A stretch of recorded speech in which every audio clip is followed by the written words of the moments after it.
জামাই খাবে মাংস আর আমি খাবো ভর্তা। আপনারা ভাবছেন এটা আবার কেমন কথা, তাই না?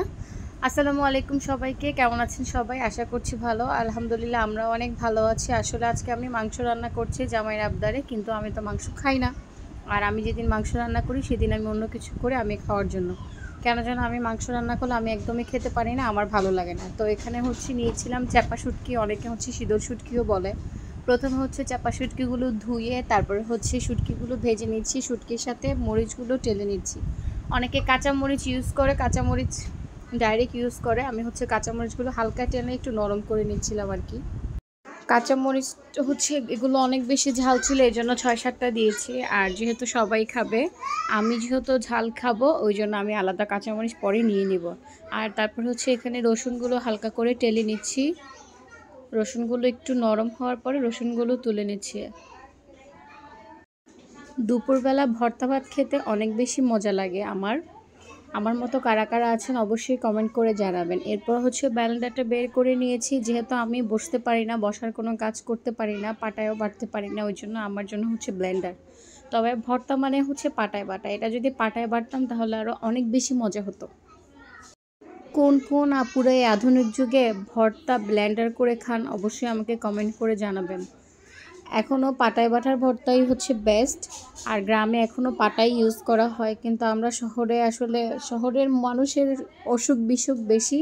ওরা অসুস্থও হয় বেশি, খায়ও বেশি, সব কিছুই বেশি। তো এখানে প্রথমে আমি শুটকিটা, তারপরে তারপরে শুটকি, রসুন আর কাঁচামরিচ এগুলো একবার ব্লেন্ড করে নিয়েছি।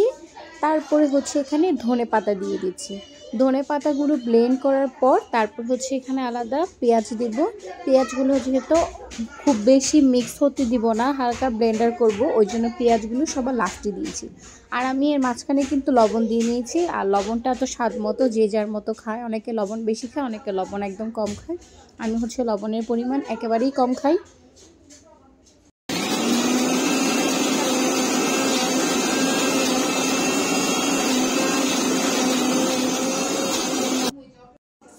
এরপর ভর্তাগুলোতে বাটিতে ঢেলে নিয়েছি। আপনারা আমার ভয়েসের পাশাপাশি অনেক ভয়েস শুনতে পাচ্ছেন, কষ্ট করে একটু মানিয়ে নেবেন। আমার বাসায় বড় মানুষ থেকে বাচ্চা কাচ্চা অনেক বেশি, আর এই জন্যই বাচ্চা কাচ্চার শব্দও বেশি। আর বাচ্চা কাচ্চা না থাকলে ঘরে ভালোও লাগে না। আজকে মেহমানও এসেছে, ভর্তার কালারটা একেবারে সবুজ হয়ে গেছে। কারণ ভর্তার মধ্যে ধনেপাতা দিলে ভর্তা কিন্তু খেতে খুব মজা লাগে। আর এই ভর্তাটার মধ্যে যদি শুকনা মরিচ দিতাম তাহলে ভর্তাটার কালার একেবারে লাল টকটকে হয়ে যেত, তখন এটা অন্যরকম স্বাদ হতো। যেহেতু আজকে আমি কাঁচা মরিচ দিয়ে করেছি, তার উপর ধনেপাতা দিয়েছি, ওই জন্য ভর্তাটা একদম সবুজ সবুজ লাগতেছে। তারপর ভাত নিয়ে বসে গেলাম। এখানে 2 টুকরা মাংস নিয়েছি, না হয় আবার হাজব্যান্ড রাগ করবে। তারপরে ভাত, সাথে কাঁচামরিচ, আর আমার এই অমৃত ভর্তা। তো ভিডিও ভালো লাগলে অবশ্যই একটা লাইক করবেন, চ্যানেলটা সাবস্ক্রাইব করে দিবেন, আর পেজটা ফলো করে দিবেন। সবাই ভালো থাকবেন, সুস্থ থাকবেন। সবাইকে আসসালামু আলাইকুম।